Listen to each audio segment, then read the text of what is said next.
आदम और हव्वा ने जो पाप किया उसके पीछे का आज हम कारण जानेंगे कि उन्होंने वो पाप क्यों किया।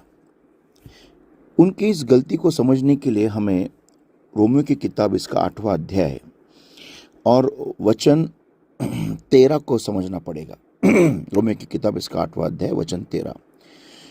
फॉर इफ ये लिव आफ्टर द फ्लैश ये शैल डाई। अगर आप शरीर के पीछे जियोगे तो आप मरोगे।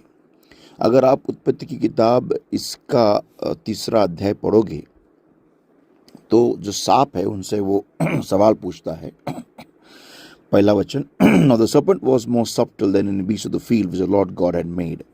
And he said unto the woman, Yea, hath God said, Ye shall not eat of every tree of the garden? वचन 2, Or the woman said unto the serpent, We may eat of the fruit of the trees of the garden, but of the fruit of the tree which is in the midst of the garden, God hath said, Ye shall not eat of it, neither shall ye touch it, lest ye die. अगर आपने उस फल में से खाया तो आप मरोगे, ऐसा हव्वा सर्प को या फिर शैतान को जवाब देती है। तो सवाल ये आता है, वचन रोमी की किताब इसका 8वां अध्याय अगर हम पढ़ते हैं वचन 13 को, जब हम पढ़ते हैं रोमी की किताब इसका 8वां अध्याय और वचन 13 वचन हमें कहता है कि अगर आप शरीर के पीछे जियोगे तो आप मरोगे।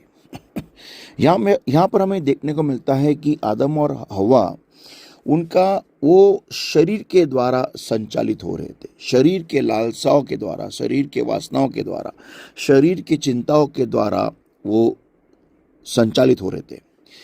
उनकी सबसे बड़ी गलती ये थी कि उनका ध्यान परमेश्वर से हटकर शरीर की ओर चला गया।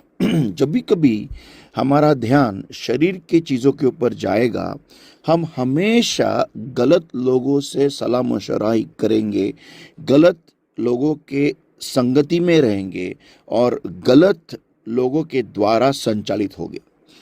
मेरा सवाल ये है, अगर ये एदन की वाटिका आदम को परमेश्वर ने लगा के दी थी, अगर वो पेड़ परमेश्वर ने वहां पर लगाया था, तो मेरा सवाल आदम और हव्वा से ये है कि आपको इतनी भी समझ नहीं थी क्या कि आप परमेश्वर से ये पूछे कि अगर मैं ये पेड़ से खाऊंगा तो मेरा क्या होगा? आप गहराई में जाके परमेश्वर से वार्तालाप क्यों नहीं कर सके? परमेश्वर तो तुम्हें रोज मिलता था, रोज मिलने आता था। तो भाई और बहनों, मेरा सवाल सिंपल सवाल है कि अगर परमेश्वर उनसे रोज मिलने आता था तो उनको ये समझ क्यों नहीं थी कि वो परमेश्वर से वार्तालाप करे, ना कि शैतान से? क्योंकि वचन ये कहता है, वचन 14 रोमियो की किताब इसका 8वां अध्याय, for as many as are led by the spirit of God they are the sons of God. जितने भी परमेश्वर की आत्मा के अगुवाई से संचालित होते हैं या फिर चलाए जाते हैं, वो ही परमेश्वर के बच्चे हैं।